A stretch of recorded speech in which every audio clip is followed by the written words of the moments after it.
Mr. Chancellor. You've just been listening to the German Chancellor Olaf Scholz speaking there after the NATO and G7 summits in Brussels. I want to bring in our David McKenzie, who's been following this live for us from our London bureau.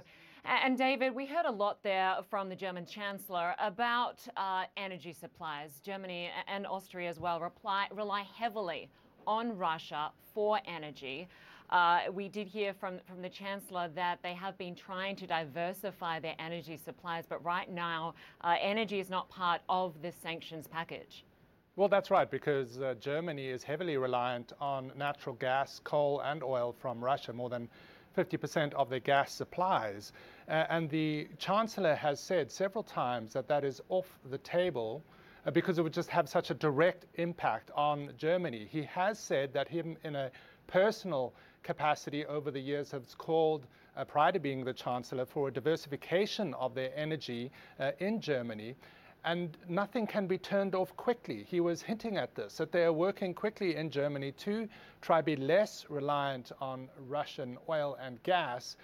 But here is the issue, is that over many years, many countries in Europe, but specifically Germany, have become dependent on this relatively cheap gas from Russia. And now they're in a situation where they're trying to put an economic squeeze while they still have a lifeline to Russia's government and to Vladimir Putin because of this dependence. So this won't be ending anytime soon, and it does complicate the situation in terms of the overall sanctions put in by the European Union and much of the planet.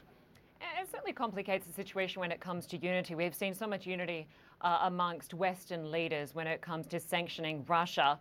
But when you've got countries that rely more heavily on natural energy from Russia, it certainly seems like there's no obvious way to fill that demand right now. We did hear the Chancellor asked about expectations for the US president to make some sort of announcement to help fill some of that gap. But they rely so heavily, it seems almost impossible tapping into countries that can help out to fill that void. Well, it will be very difficult. I mean, there might be in the next few months or years a solution to this issue. But what is needed, according to NATO and the G7 countries, is an immediate squeeze to try and stop the fighting.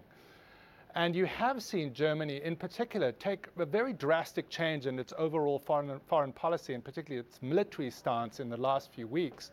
For many years, of course, they were reticent on giving direct military aid like this, and the Chancellor did remind everyone there that they are giving aid. But you've seen throughout the last few hours from leaders and from the NATO Secretary General himself. David McKenzie, I'm just going to have to interrupt you for a moment. The French President Emmanuel Macron is speaking now. Let's listen in.